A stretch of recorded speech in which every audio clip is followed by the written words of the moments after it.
नमस्कार छात्रों, लोकमान्य गुरुकुल टिळकनगर शिक्षण प्रसारक मंडल डोंबिवली, छठी कक्षा हिंदी विषय। मैं सौ वैशाली प्रशांत कदम आप सभी का स्वागत करती हूँ। बच्चों, पाठ चौथा जोकर। प्रस्तुत पाठ में मुहावरों और कहावतों के द्वारा अपनी बात को कम से कम शब्दों में व्यक्त करने के लिए प्रेरित किया गया है। मुहावरों और कहावतों का भाषा में बहुत महत्व है। इस पाठ में मुहावरों और कहावतों को वाक्य में प्रयोग करके चित्रों के द्वारा हमें समझाया गया है। देखिए बच्चों, यहाँ पर अध्ययन कौशल्य है। किन्हीं 5 मुहावरों कहावतों के सांकेतिक चित्र बनाओ। देखिए यहाँ पर उन्होंने नीचे बनाकर हमें दिखाए हैं। चित्र है घर, मुर्गी और दाल। पहला चित्र है घर, बीच में मुर्गी है और आगे है दाल। तो सांकेतिक चित्र के अनुसार अब यहाँ पर कौन सा मुहावरा हो गया? मुहावरा या कहावत कौन सी हो गई? घर की मुर्गी दाल बराबर। आगे है 9 अधिक 2 बराबर 11। तो यह मुहावरा है 9 2 11 होना। इस प्रकार चित्र द्वारा हमें मुहावरों का अर्थ समझाया गया है। पहला, जोकर अपनी जान पर खेलकर कलाबाजियाँ दिखाता है। देखिए, जो आपको डार्क अक्षर में, गड़द अक्षर में जो दिखाई दे रहे हैं ना, तो यह है मुहावरे। तो देखिए यहाँ पर क्या लिखा है? जोकर अपनी जान पर खेलकर कलाबाजियाँ दिखाता है। जान पर खेलना मतलब प्राणों की परवाह न करना। मतलब जोकर क्या करता है? अपनी प्राणों की परवाह न करते हुए हमें कलाबाजियाँ दिखाता है। नंबर 2, जोकर झूठ मूठ का ठहाका लगाकर लोगों को हंसाता है। अभी ठहाका लगाना मतलब क्या? जोर से हंसाना। तो जोकर क्या करता है? झूठ मूठ का ठहाका लगाकर मतलब झूठ मूठ का लोगों को जोर जोर से हंसाता है। तीसरा है, उचित प्रतिसाद न मिलने पर जोकर मन मसोस कर रह गया। मन मसोस कर रह जाना मतलब कुछ न कर पाना। तो उचित प्रतिसाद जोकर को मिला नहीं, इसीलिए वह मन मसोस कर रह गया, वह कुछ भी न कर पाया। चौथा है, खेल समाप्त होने पर कुछ बच्चों द्वारा जोकर को धन्यवाद कहने पर वह फूला नहीं समाया। फूला न समाना मतलब अत्यधिक खुश होना। तो खेल समाप्त होने पर कुछ बच्चों द्वारा जोकर को धन्यवाद कहने पर सबने क्या किया? जोकर को धन्यवाद मतलब थैंक यू कहा। और इसके लिए थैंक यू कहने के बाद जोकर जो है वह फूला नहीं समाया, मतलब वह बहुत अत्यधिक खुश हुआ, मतलब बहुत खुश हुआ। 5, एक बच्चे को अपनी नकल करते देखकर जोकर दंग रह गया। दंग रह जाना मतलब आश्चर्यचकित होना।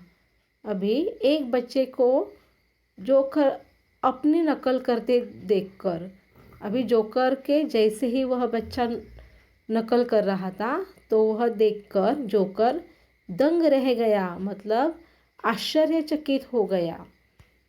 आगे 6, जोकर शोर मचाने वाले बच्चों को आंखें दिखा रहा था। आंखें दिखाना मतलब गुस्सा होना।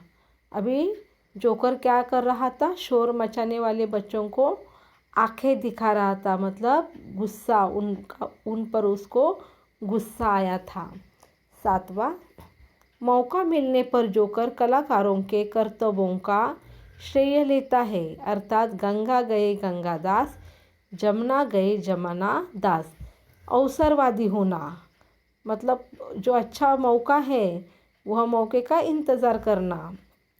तो मौका मिलने पर जोकर क्या करता है?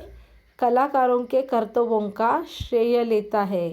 अर्थात गंगा गए गंगादास, जमुना गए जमुनादास। आगे, गाना तो आता नहीं और जोकर कहता है गला खराब है। यह तो ऐसा ही हुआ, नाच न जाने आंगन टेढ़ा। अभी नाच न जाने आंगन टेढ़ा का अर्थ है अपना दोष छिपाने के लिए औरों में कमी बताना। तो अभी जोकर यहाँ पर क्या बताता है, गाना तो आता नहीं और जोकर कहता है गला खराब है। उसे गाना नहीं आ रहा है, फिर भी वो क्या कह रहा है कि गला खराब है। तो इसका मतलब क्या है, यह तो क्या हुआ, नाच न जाने आंगन टेढ़ा। अभी आगे बच्चों, यहाँ तक आपको समझ में आया होगा। आगे देखिए, यहाँ पर मुहावरों के अर्थ दिए हुए हैं और कहावतें भी दी हुई है। तो आप लोगों को जैसे ये है ना, जान पर खेलना मतलब प्राणों की परवाह न करना। तो आपको इसका वाक्य में प्रयोग करके मुझे बताना है। आप लोगों को आपके कॉपी में यह लिखना है। जान पर खेलना, मैं पहला बताती हूँ। हाँ, जान पर खेलना, प्राणों की परवाह न करना। तो वाक्य कैसे आएगा, सैनिक अपनी जान पर खेलकर मातृभूमि की रक्षा करते हैं। तो ऐसे सेंटेंस आप लोगों के आ जाएगी। आगे है देखिए, निम्नलिखित शब्द को लेकर 4 मुहावरे लिखो। जैसे हाथ शब्द है, तो हाथ के आधार पर आपको मुहावरे लिखने आने चाहिए। एक मैं बताती हूँ, बाकी के 3 आप लोग लिखो। हाथ के ऊपर का मुहावरा, हाथ कंगन को आरसी क्या। उसके आगे, जरा सोचो बताओ, यदि साइकिल तुमसे बोलने लगी तो। अभी देखिए बच्चों, आपको मराठी का पाठ भी है ना, तो आप लोग इसके आधार पर साइकिल तुमसे बोलने लगी तो यह आप लोग इसके बारे में 5 से 10 सेंटेंस तक आप लिख सकते हो। ज़्यादा से ज़्यादा आप लोग लिख सकते हो। इसके बाद यहाँ पर समझो हमें दिया है। अभी ये समझो हमें क्या है, हमें देखना है।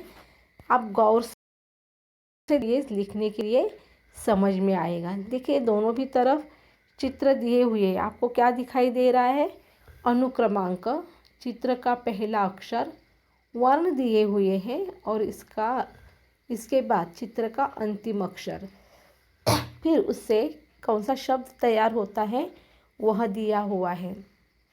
देखिए, चित्र का पहला अक्षर है, आपको दिखाई दे रहा है, यह कमल का फूल है। तो यह हो गया क। वर्ण दिया हुआ है ल। तो देखिए हम अभी शब्द कौन सा तैयार होता है। हाँ, इसके बाद चित्र का अंतिम अक्षर, अंतिम अक्षर मतलब क्या, आम। तो आम, इस शब्द का अंतिम अक्षर कौन सा है, म। तो चित्र का पहला अक्षर हमें लेना है, फिर वर्ण लेना है और फिर चित्र का अंतिम अक्षर लेना है। इससे अपना एक शब्द तैयार हो जाएगा। देखिए यहाँ पर जो पहला है यह है कमल का फूल, इसलिए हमने क्या लिखा, यहाँ पर क लिखा, फिर ल, वर्ण हो गया ल। फिर चित्र का अंतिम अक्षर है म, तो फिर शब्द कौन सा तैयार हो गया, क ल म। ऐसे ही बाकी के भी शब्द हैं। दूसरा है, देखिए यहाँ पर चित्र दिया गया है कागज का, तो का हो गया, फिर ज, फिर है महल का ल।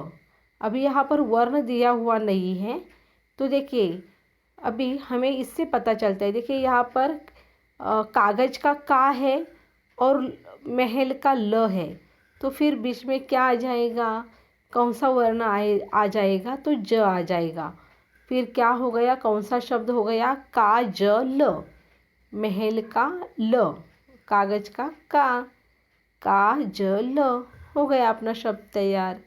इसके बाद तीसरा जो है, तीसरा क्या है, किताब, पता है हमें। तो किताब का की, सा वर्ण है दिया हुआ सा, और यह जो है प्लस, ये क्या है, ये चिन्ह है। तो हो गया तैयार शब्द किसान। फिर उसके बाद चौथा शब्द है, देखिए जो कील होती है ना, वो कील, तो की, फिर म, और फिर यह क्या है, सात, तो फिर सात का क्या आएगा, त, तो कीमत हो गया। पांचवा है, देखिए आपको कुदाल दिखाई दे रही है, तो यहाँ पर कुदाल है, फिर टी है, और फिर चार का र, फिर हो क्या जाएगा, कुटीर। उसके बाद छठा जो है कु, क, र मतलब झरना। तो यहाँ पे देखिए कौन सा शब्द हो गया, कुकना, झरना का ना लिया, और कुकर का कु, तो शब्द हो गया कुकना। अभी इसके बाद चित्र का पहला अक्षर है, पहला अक्षर कौन सा आ जाएगा, चित्र का सात में देखिए आप लोग क है, क। फिर चित्र कौन सा है, यह चित्र है, यह कटार, कटार का चित्र है। तो वर्ण यहाँ पर दिया हुआ नहीं है, और चित्र का अंतिम अक्षर है ल, तो क्या हो गया, कटार का क, वर्ण मैंने लिखा यहाँ पर ल, क म ल ऐसा आ जाएगा, क्योंकि क कटार का क हो गया, और चित्र का अंतिम अक्षर में क्या है, फूल, फूल है ल, तो फिर क ल, तो इसमें वर्ण हमें दिया हुआ नहीं है, तो वर्ण कौन सा आ जाएगा, म, क म ल, कटार का क, फूल का ल, और वर्ण नहीं दिया है, इसीलिए अगर हम यहाँ पर वर्ण की जगह पे हम लिखेंगे म, तो क्या हो जाएगा, क म ल, हो गया अपना। फिर आठवां है केला, चित्र हमें दिखाई दे रहा है केले का, तो केले का के, फिर क वर्ण हमें दिया है, फिर हमें कड़ा दिखाई दे रहा है ना, तो के और कड़ा दिखाई दे रहा है, केले का के, कड़ा का क, फिर क्या हो गया, के क डा, अंतिम अक्षर है कड़ा ना। फिर नौवा जो है, यह है कैमरा, और इसके आगे वर्ण जो है वो ला लिखा है, और चित्र का अंतिम अक्षर है कंपास, तो हो गया कैमरे का कई, कई ला श, कंपास का श, कैलाश। फिर है 10वां, देखिए हमें चित्र में क्या दिखाई दे रहा है, यह एक कोट, तो फिर कोट का को, य वर्ण हो गया य, फिर ल, नल का ल अंतिम अक्षर, तो फिर हो गया कोयल। उसके बाद 11 है, हमें चित्र दिखाई दे रहा है कौवे का, तो कौ, शी, और ट्रक, तो ट्रक का हो गया क, कौशिक, शब्द तैयार हो गया कौशिक। फिर 12वां है कंगवा, फिर कंगवा, कंग, अभी कान का न, तो क्या आ जाएगा, कंगन। देखिए फिर से मैं बताती हूँ 12वां, कंघी जो होती है, ये इसका चित्र हमें दिखाई दे रहा है, कंघिया, कंगवा, तो कंघी, कंघी समझो, ठीक है, ग, फिर ग तो वर्ण दिया हुआ है, और फिर चित्र हमें कान का दिखाई दे रहा है, इसीलिए जैसे ऊपर कहा गया है चित्र का अंतिम अक्षर, वैसे चित्र का अंतिम अक्षर क्या है, न, तो हो गया कंगन। तो बच्चों आज हमने जोकर पार्ट देखा, और समझो हमें आपको लिखना है और उसके बाद जो मैंने अभी टिक करके रेड अक्षर में आपको टिक करके हुए प्रश्न जो दिए हुए हैं वह प्रश्न आपको आपके कॉपी में लिखने हैं। मुहावरे और कहावतों के अर्थ भी आपको दिए हुए हैं, वो फिर से आपको एक बार कॉपी में लिखने हैं और फिर पठन करने हैं। धन्यवाद बच्चों।